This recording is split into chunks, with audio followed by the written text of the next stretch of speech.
क्या फाइंड किया था? ml2t-1 ml2t-1, ठीक है। ये आया था आपका E equal to h nu वाले फॉर्मूला से, यहां से इसका डायमेंशन फॉर्मूला ये आया था। अब ये डायमेंशन फॉर्मूला किसके इक्वल?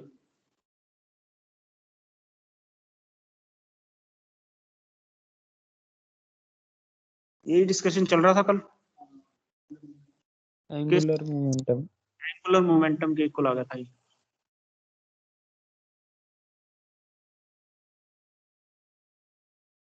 एंगुलर मोमेंटम, ठीक है। अब एंगुलर मोमेंटम क्या बताता है?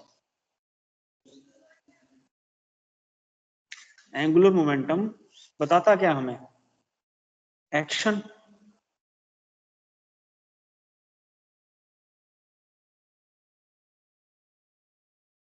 ठीक है। क्या बताता है ये एक्शन के बारे में?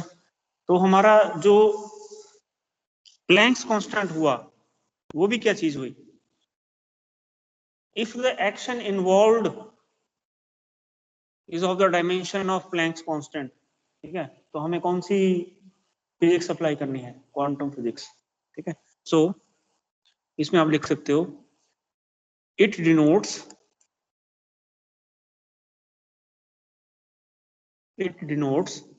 N elementary quantum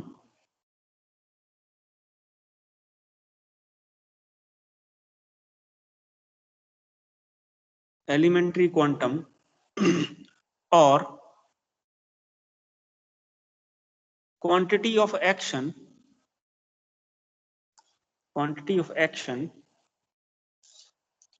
involved in a physical event, ठीक है, quantity of action, or you can say it means when action involved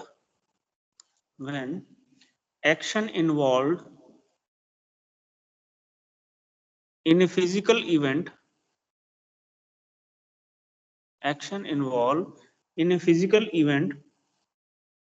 is of the order of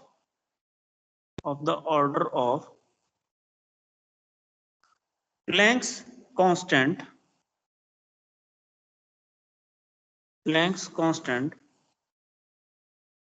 then we must use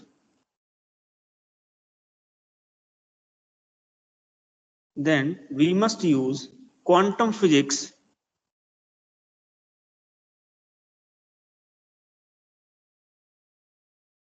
to describe the event accurately.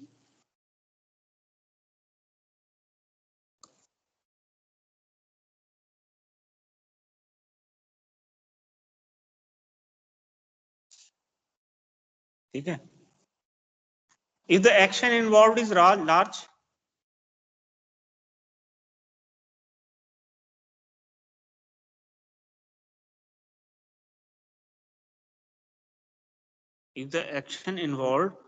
large,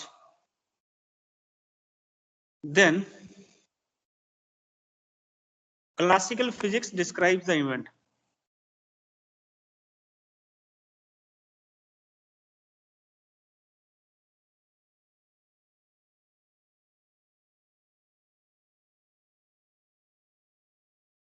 ठीक है। अब वो formulas जहां जहां Planck's constant है, और प्लैंक्स ने भी क्या थ्योरी दी? जो लाइट रेडिएशन आ रही है वो क्वांटा की फॉर्म में आ रही है, E equal to h nu, ठीक है। और न्यूमेरिकल वैल्यू क्या है प्लैंक्स कांस्टेंट की? Numerical value of Planck's constant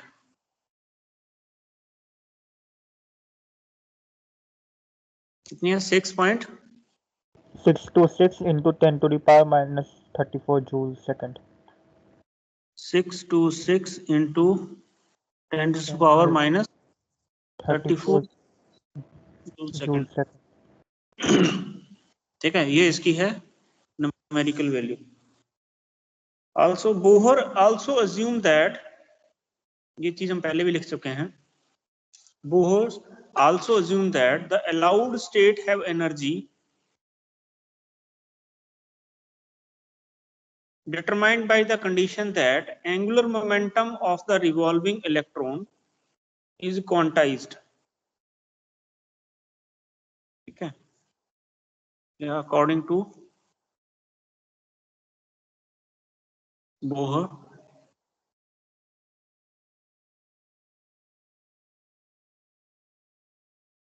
only those orbits are possible for revolving electrons in which the angular momentum of electron is integral multiple of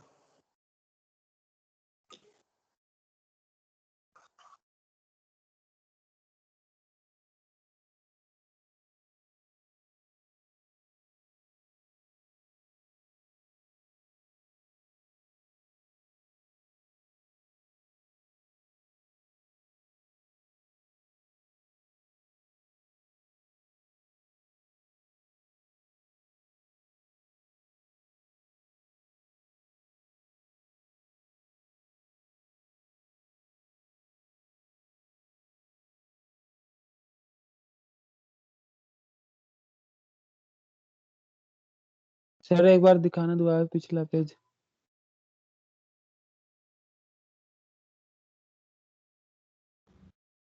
sir आप mute हो।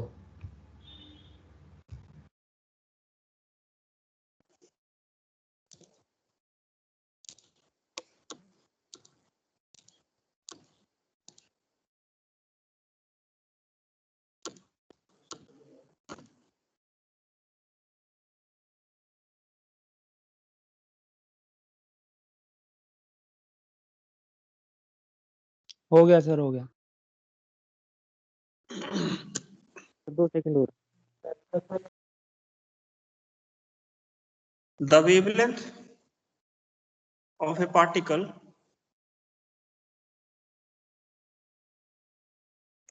moving with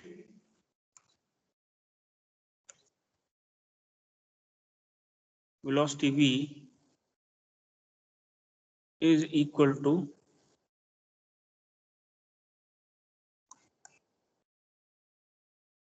ये कौन सा formula है? De Broglie. ठीक है, तो यहाँ पे भी H इन्वॉल्व है, डी ब्रॉगली।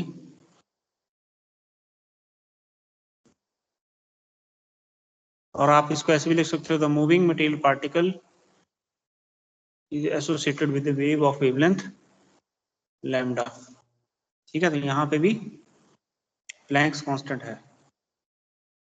और इसी तरह से प्लैंक्स हाइपोथेसिस क्या था? The radiation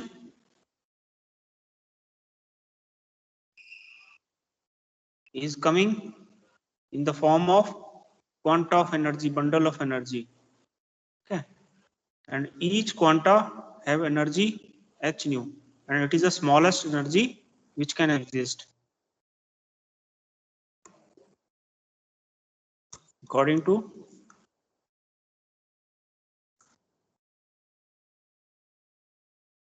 Planck's hypothesis. Radiation energy is a discrete variable. Radiation energy is a discrete variable.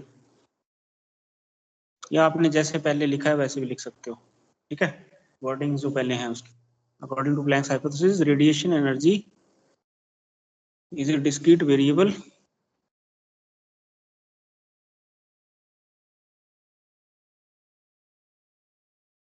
the basic unit of energy is h nu, and this is the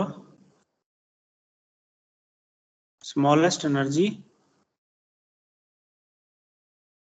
which can exist, that is E equal to h nu। तो यहाँ पे भी Planck's constant है, ठीक है, यहाँ पे भी प्लैंक्स कांस्टेंट है।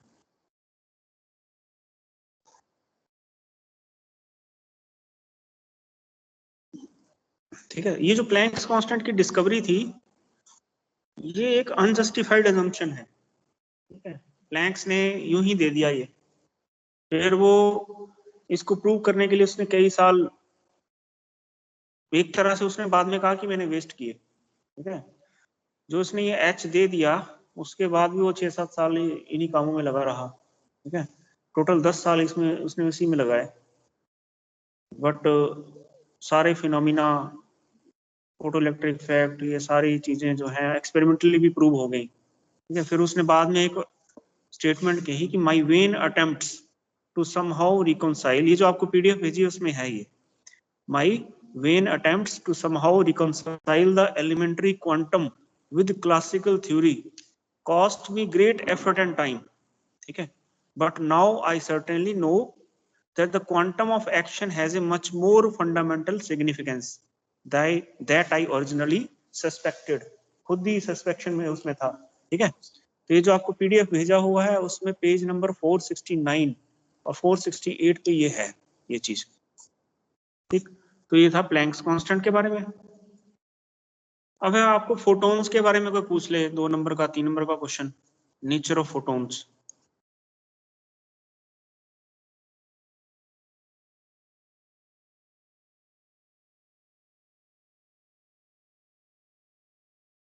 नेचर ऑफ फोटॉन्स पढ़ा है आपने +2 में? एक एक करके कोई बता सकता है nature of photon?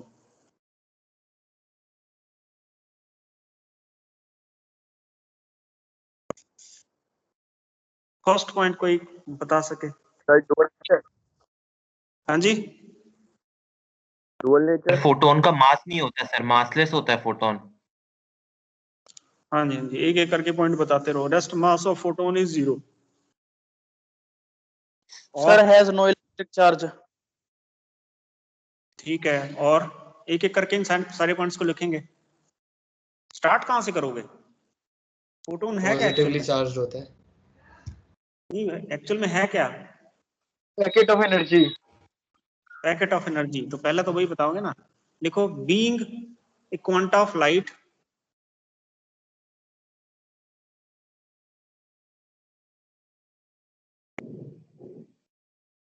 Being a quanta of light.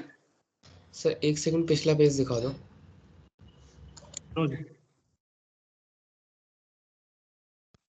ठीक है सर।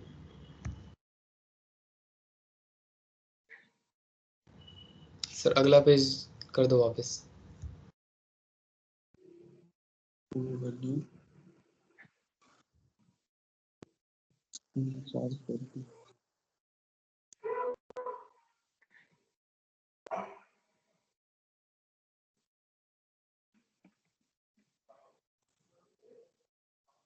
लिखो इस पॉइंट को।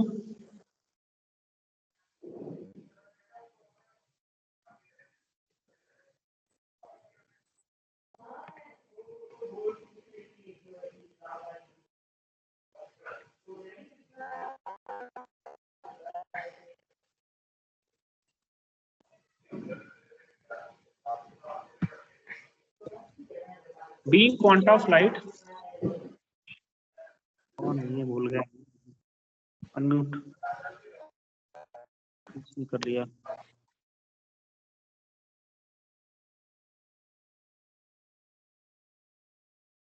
So being quanta of light, photon must travel with the speed of light. Being quanta of light, photon must travel with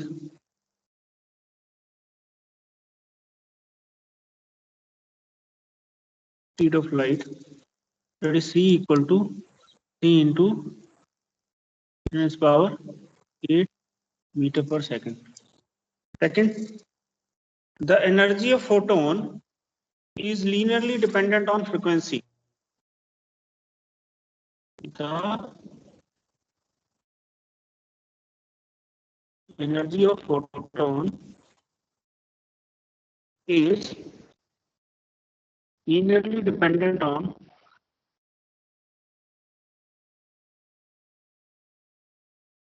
the frequency mu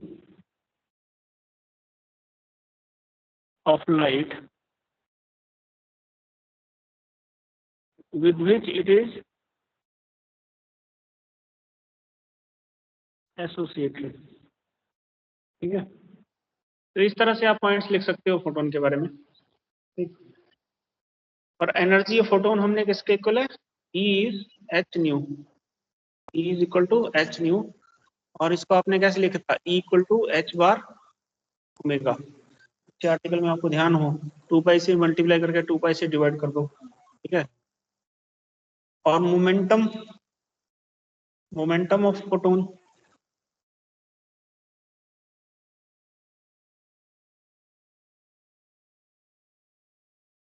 momentum of photon क्या find किया हमने, P equal to h बार के।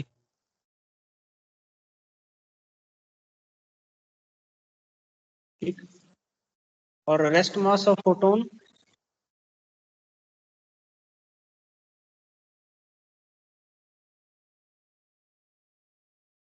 is 0, but photon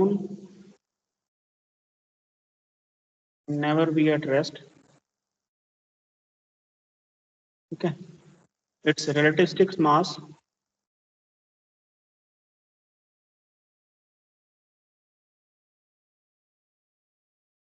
given by m equal to E upon T square। इस relation से E equal to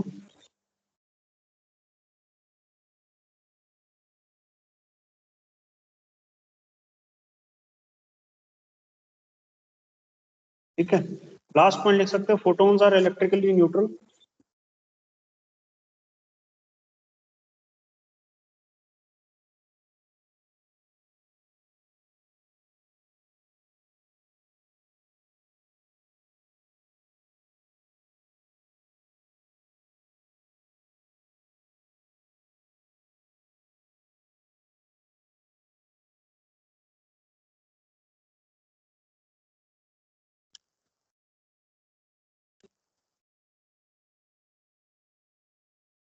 That is not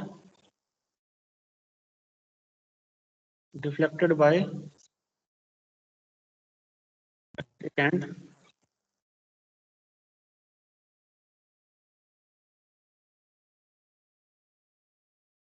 ठीक है।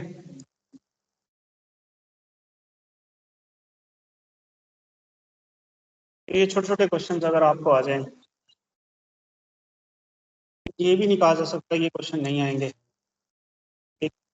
ए particle deleting skip नहीं करनी है कुछ, प्लैंक्स कांस्टेंट के बारे में इनको स्किप मत करना। नेचर ऑफ फोटोन क्वेश्चन आ चुका है 8 नंबर का, इसके बारे में भी आ चुका है 5 नंबर में आ जाता है ये, तो इनको स्किप मत करना, फ्री के मार्क्स के हिसाब से। पता लगे आप बड़े बड़े क्वेश्चंस करके चले जाओ, ये छोटे क्वेश्चन में कुछ लिख नहीं पा रहे हो। ठीक, तो इनको कर लेना आपने।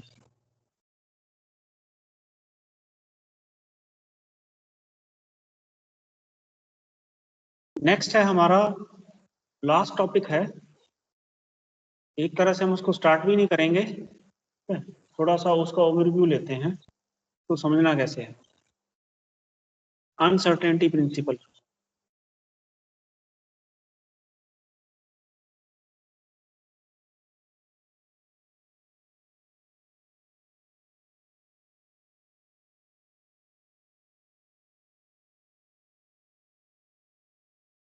अनसर्टेनिटी प्रिंसिपल कोई बताएगा इसके बारे में?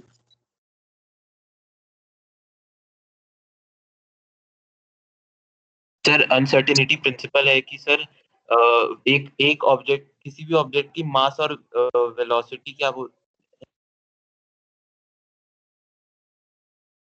मास और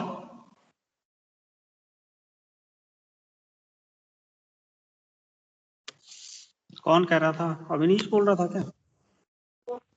म्यूट हो गए तुम। Sir momentum. हाँ हाँ, कोई भी कुछ भी बोल दे।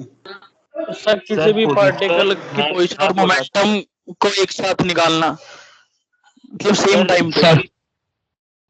We cannot measure simultaneously position और and वेलोसिटी को एक साथ sir cannot be measured at the same time sir, किसी भी ऑब्जेक्ट की पोजीशन और वेलोसिटी।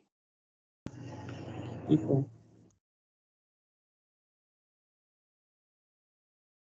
क्यों बाहर बस चल रही है रोड पे, उसका तो हम बता ही सकते हैं पोजीशन और मोमेंटम। लेकिन वो सर एक अगर इलेक्ट्रॉन उसका का नहीं बता बता सकते जो एटम में होता है, जो वेलोसिटी गलत हो जाएगा, एरर आ जाएगा उसमें। एक मिनट, राजा बाबू बता रहा था कुछ। हाँ जी। Yes sir. सर क्योंकि अगर हम उसका स्पीड या वेलोसिटी बता दें तो उसका पोजीशन में एरर आ जाएगा, एग्जैक्ट नहीं बता पाएंगे। माइक्रोस्कोपिक पार्टिकल्स पे भी एप्लीकेबल है, क्या सर? जो बड़े ऑब्जेक्ट्स हैं उनमें भी है ये एप्लीकेबल। Yes sir. नहीं, ये तो माइक्रोस्कोपिक की बात हो रही है ना? No sir. है ना? चलो इसको लिंक करते हैं अब यहाँ पे वेव पैकेट से।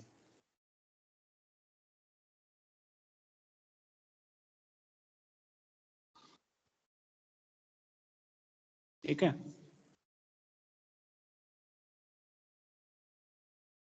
वेव पैकेट अभी पीछे पड़ा कंसेप्ट।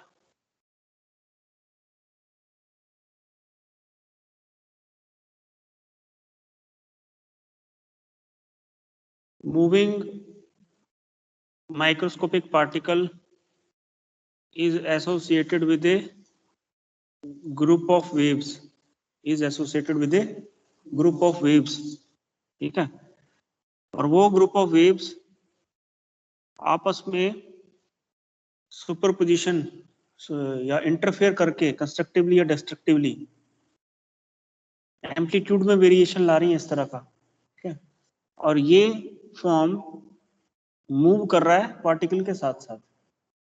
ये भी चीज प्रूव की, v g equal to v, मतलब जो मटेरियल पार्टिकल मूव कर रहा है उसके साथ ही वो ग्रुप ऑफ वेव्स इस फॉर्म में मूव कर रही है। ठीक है, मतलब क्या हुआ, ए और बी पे तो एम्पलीट्यूड क्या है, जीरो, डिस्ट्रक्टिव इंटरफेयर। मतलब पार्टिकल को लोकेट करने की, पार्टिकल को लोकेट करने का रीजन ये है ए बी। वो जो पार्टिकल है उसके साथ ही तो ये मूव कर रहा है। ठीक है, so probability of finding a particle is 0 at A and 0 at B। ठीक है, probability of finding a microscopic particle is 0 at A and 0 at B। ठीक है, तो पार्टिकल कहाँ पे है, इसी वेव पैकेट के बीच में है। ठीक है, इसी वेव पैकेट के बीच में है। मतलब ये किस तरह का रीजन हुआ, एक तरह का अनसर्टेन रीजन है, पार्टिकल ए और बी के बीच में कहीं पे भी हो सकता है। ठीक है, तो ये अनसर्टेनिटी इनकी क्या है, पोजीशन, अनसर्टेनिटी इन पोजीशन। अब कोई एक पार्टिकल है, मान लो बहुत ही हाई स्पीड से मूव कर रहा है। ठीक है, उसकी वेलोसिटी स्प्रेड बहुत ज्यादा है, उसका वेलोसिटी स्प्रेड बहुत ज्यादा है, यही कह सकते हैं हम, मोमेंटम बहुत ज्यादा उसका। ठीक है, v is very large means momentum is large. तो उसका वेलोसिटी स्प्रेड जब बहुत ज्यादा है, उसकी स्पीड को हम, अनसर्टेनिटी किस में आएगी, अब स्पीड में आएगी ना, क्योंकि वो चीज ज्यादा है। इसको इससे लिंक करो, lambda equal to h upon mv। ठीक है, कोई एक पार्टिकल है, उसकी स्पीड बहुत ज्यादा है। ठीक है, और दिस इज p, ये क्या है, मोमेंटम है। ठीक है, p is very large, if p is large, p is large मतलब uncertainty, uncertainty in momentum. P is large मतलब उसको मेजर करना मुश्किल होगा। अब इस इक्वेशन नंबर 1 से अगर P लार्ज होगा तो लैम्डा क्या होगा? Lambda is small. Lambda is small, ठीक है। मतलब क्या हुआ लैम्डा स्मॉल होने का? The size of wave packet is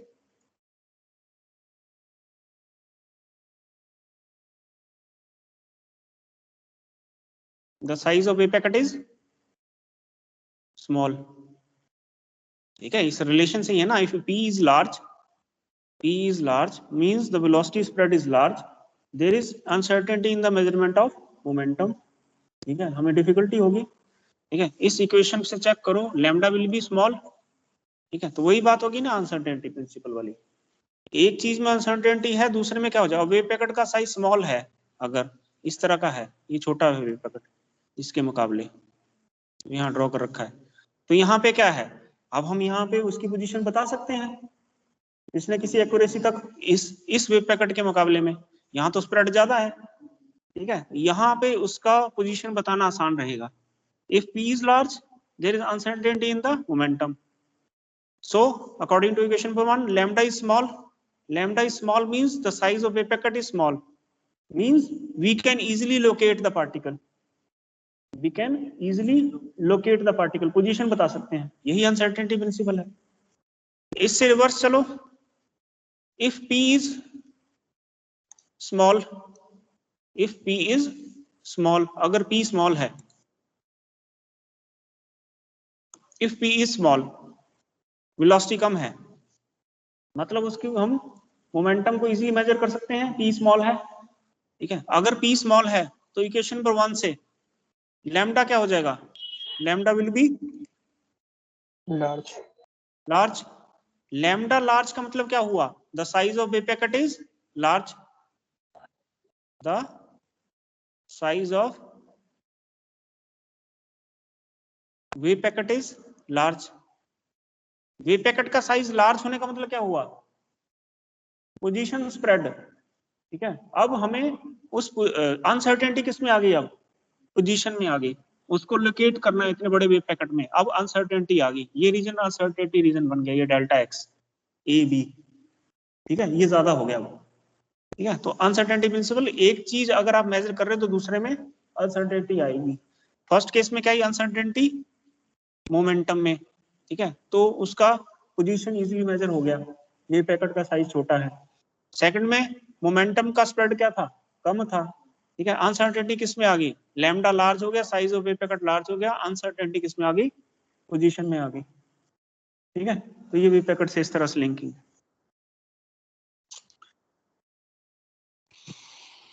ठीक है, आज इतना ही करते हैं।